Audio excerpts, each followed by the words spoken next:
안녕하십니까, 유베란거의 배철 원장입니다. 아바타 속편이 나왔죠. 저도 재밌게 봤습니다. 물 안에서 자유롭게 움직이는 그런 모습들을 보면서 인간들도 그 물 속에서 자유롭게 움직이면 얼마나 좋을까라는 생각도 해보게 됩니다. 근데 정작 이제 문제는 물 속에 들어갔는데 이제 시야가 확보돼야 자유롭게 움직이겠죠. 그래서 일단은 과연 눈을 물 속에서 뜨는 게 좋은 건지, 또 눈에는 큰 해가 없는지 이런 질문이 와 있는데, 저도 이제 수영을 아침마다 하고 즐기는 편인데, 기본적으로 물 밖에서도 멀리 잘 보여야 물 속에서도 멀리 보이는 겁니다. 그건 어쩔 수가 없는 거고요. 그 다음에 물은 기본적으로 공기하고는 매질 상태가 좀 다르죠. 약간 굴절 왜곡이 발생할 수밖에 없죠, 안에서. 그래서 물 밖에서 보는 것처럼 멀리 볼 수는 아마 없을 것 같습니다. 물을 이제 즐기는 방법으로 흔하게는 이제 집 근처에 있는 수영장이 있을 것이고, 산에 가면은 계곡이나 이런 데서 물놀이를 즐길 수 있지 않습니까? 마지막으로 이제 넓은 바다나 또 해안가 이런 데도 생각을 해볼 수가 있습니다. 근데 마침 또 물안경이나 이런 눈을 보호할 수 있는 보장구를 안 가지고 왔다면은 어쩔 수 없이 이제 맨눈으로 수영을 하거나 또 물을 즐길 수 있게 되는데, 일단 수영장은 먼저 안전하죠. 피부에도 크게 위해 안 될 정도로의 소독약이 미미하게 들어있기 때문에 안전하게 보입니다. 그렇지만 이제 수영할 때도 계속 눈 뜨고 밑에는 물을 볼 수 있겠지만 또 물 밖에 나올 때 또 따가울 거거든요. 공기에 노출될 때 역으로 또 따가워집니다. 그래서 들어갈 때 깜빡하고 떠서 물속 보고, 또 나올 때도 깜빡해서 뜨고 공기 보고, 이런 방법으로 수영을 하게 되면은 민물에서도 꽤 어느 정도 괜찮을 겁니다. 그 다음에 이제 본다면은 바닷물이나 냇가나 겨울물 보시는데 얼마나 두 가지 물이 조건이 깨끗하냐에 따라 달렸겠죠. 바닷가라 하더라도 동해바다처럼 이제 좀 맑은 느낌이 아니고 서해바다처럼 이제 뻘이나 이런 게 섞여 있는 물이라면은 아무래도 눈에는 좀 많이 불편하고 감염이 좀 될 수밖에 없죠. 그 모래가 좀 미세한 게 눈에는 또 굉장히 큰 자극이 됩니다.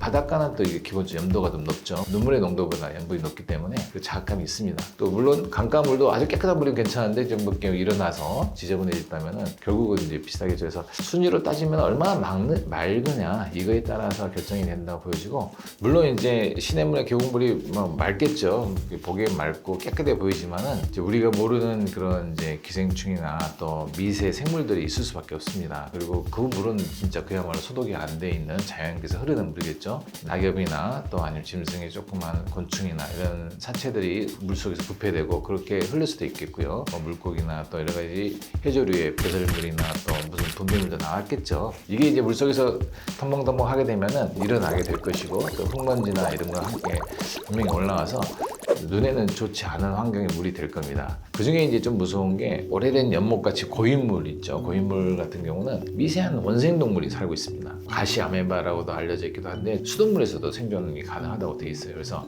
별다른 영양분 없이도 계속 굉장히 오래 버티는 그런 원생동물도 있는데, 이제 그게 일단 감염돼서 눈에 감염되면은 그 자체의 공격을 받아서 감염이 일어나겠지만은 또 한편으로 면역력을 자극 주어서 추가적인 염증 반응이 발생하기도 합니다. 지금도 이제 개발도상국에서 이제 흔하게 볼 수 있는 게 수도 시설이 발달되지 않은 데서 냇가나 뭐 그런 연못에서 거기에는 이제 또 트라코마라는 그런 병원균이 있죠. 그런 게 의해서 감염돼서 2차적으로 각막 혼탁이 오게 되고 시력에 큰 손상을 받는 경우도 있고, 그 후유증이 영구적인 경우도 꽤 있습니다. 그래서 어쩔 수 없는 상황에서 예를 들어서 물에 빠졌는데 보고 좀 어디 짚고 나와야 한다든지 이런 상황에 당연히 눈 떠서 뭐 파악을 해야겠죠. 급한 상황에서 잠깐 이제 눈 뜨고 밑에 보고 하는 건 좋겠지만은, 보셔서 뿌옇고 좀 지저분하면은 웬만하면 발만 좀 담그시고 목 아래로 좀 죽이시는 게 좋을 거라고 저는 생각합니다. 서리산중 경기 하셨을 때 네. 수경이 벗겨지신 적? 벗겨진 적은 꽤 있죠. 그렇게 생각하시면 됩니다. 수영장에서 수영할 때는 옆에 칸막이 쳐져가지고 한 명씩 갈 수 있기 때문에 앞 사람에게도 가까이만 안 가면은 뭐 발에 치이거나 그럴 일 없죠. 근데 수영대회에서 하는 그런 수영장도 동시 출발입니다. 동시 출발하고 서로 기록 경기를 하기 때문에 어디서 발이 날라올지 모르겠는데, 그러다 보니까 통영대회 때 제대로 한번 발에 맞아가지고 수영 거울이 팍 날아간 적이 있습니다. 일단은 당연히 멀리 안 가서 간신히 잡아가지고 다시 끼게 됐는데, 결론적으로 말하면은 어쩔 수 없는 상황에서 이제 임시 방편으로 물속을 봐야 되는 상황에서 눈을 뜨는 건 어쩔 수 없죠. 근데 그런 경우를 제외하고 이제 놀이를 간다면은 물안경을 챙겨 가시고 물속에서 더 안전하게 눈을 또 보호하면서 오랜 시간을 즐길 수 있을 까 생각합니다.